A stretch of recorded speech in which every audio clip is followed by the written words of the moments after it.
Dikenal dengan gaya humor yang cerdas, mengandalkan permainan kata-kata dan singkatan jenaka. Lulusan Teknik Elektro ITS justru dikenal luas sebagai pelawak atau komedian. Alih-alih menikmati ketenaran sebagai pelawak yang super lucu, Cak Lontong memilih jalur 180 derajat berbeda. Dari komedian jadi ketua tim ses di Pilkada DKI Jakarta. Saya bersama Lis Hartono atau Cak Lontong. Terima kasih. Nama saya itu ya, Lis Hartono ya? Kayaknya. Iya. Gimana Mbak Rosi, sehat? Sehat. Saya harus disclaimer dulu. Saya ini agak trauma mewawancarai komedian. Hah? Kenapa? Trauma. Iya. Awalnya mau wawancara, belum apa-apa aku udah mau. Belum apa-apa. Memang kadang-kadang aura komedian dia nggak bisa disembunyikan. Tapi memang sebenarnya susah Mbak Rosi, jadi pelawak itu susah. Karena salah satu-satunya profesi yang dianggap sekaligus karakter itu hanya pelawak. Jadi kalau orang melihat pelawak dimanapun harus lucu.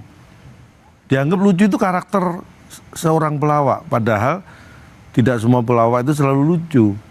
Pelawak itu bisa hanya lucu ketika di panggung, tapi dalam keseharian dituntut lucu. Jadi lucu pelawak itu jadi satu karakter, dipaksa. Makanya saya sering ketemu orang, ternyata kalau biasa nggak lucu ya. Ya memang kalau biasa ya saya sebagai Lis Hartono tadi.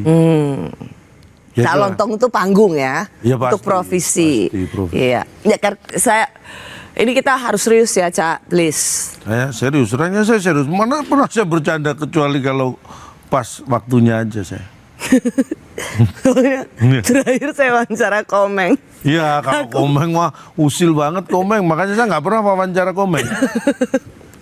Cak serius. Ini serius. Terus ya.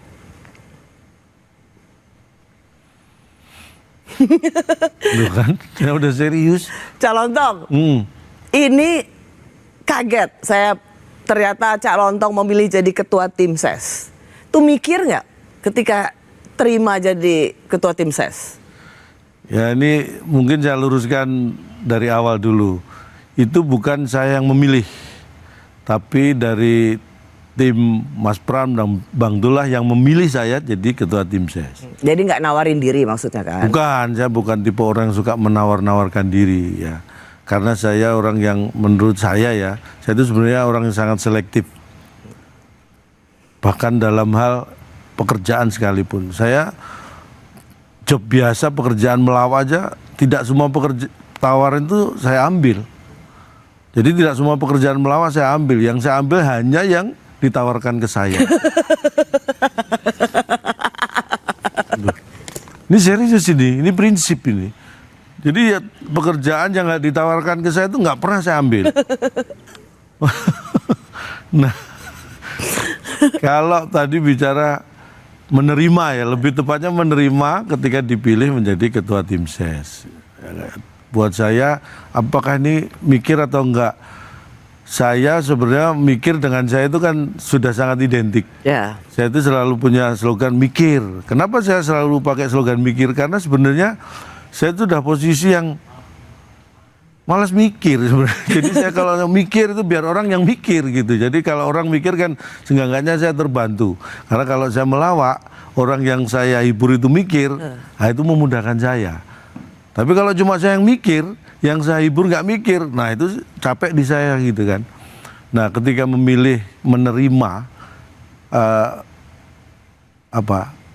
ajakan menjadi ketua tim ses ini, sebenarnya sebelumnya kita sudah ngobrol banyak dengan Mas Pram Bang Dul, tapi saya tidak mengira bahwa saya akan ditunjuk sebagai ketua. Itu aja. Dan waktu itu ketika saya ditelepon, karena saya posisi pas di Surabaya, saya waktu itu mau mantu kan waktu itu? Ya, pas mau mantu, tapi tepatnya 2 hari sebelum resepsi, jadi belum akad nikah juga. Jadi pas mau pengajian, mau siraman anak. Itu taktik kayaknya. Taktiknya siapa? Taktiknya Mas Pram. Ini lagi sibuk, Ah. pasti kan pikirannya bercabang. Jadi sekarang aja saya tawarin. Nah itu mungkin juga ya, tapi pagi-pagi itu saya ditelepon. Mas, pertama Bang Dul telepon. Bla bla, hasil kita ngobrol kemarin gini, kita sepakat pengen Cak Lontong jadi ketua tim ses kita. Saya waktu itu ya karena sebelumnya udah ngobrol, udah ngeklik, oke lah, Mas Pram juga akhirnya menghubungi. Cuma ketika itu ya nanti kita setelah acara Calon Dong selesai Jakarta kita ngobrol, saya pikir akan diumumkan ketika saya sudah di Jakarta. Dan ngobrol lagi dulu kan untuk Ngobrol teknisnya. lagi dulu. Tapi sebelum itu saya dikirim banyak hal di WhatsApp saya itu, potensi-potensi Jakarta, sumber daya manusia, tantangan dan solusinya gitu. Nah, saya kan mau pengajian, saya sebagai sohibul hajat, apa ini mau yang saya bacakan di pengajian kan gitu kan. Nanti orang-orang, loh ini untuk Jakarta kenapa dibacakan di Surabaya? Minta pikir-pikir, saya nyantai aja waktu itu karena toh ditunggu akan ngobrol di Jakarta. Tiba-tiba setelah acara selesai kira-kira siang ya, jam setelah zuhur gitu, WhatsApp aku baru pegang handphone lagi itu, ada rame banget tuh WhatsApp di handphone. Saya pikir ngucapin selamat karena saya tahu mau nikahin anak. Ternyata lu kok nggak ada, bukan itu. Selamat jadi ketua tim ses, lu kok udah pada tahu, ternyata sudah diumumkan. Udah di jadi museum berita.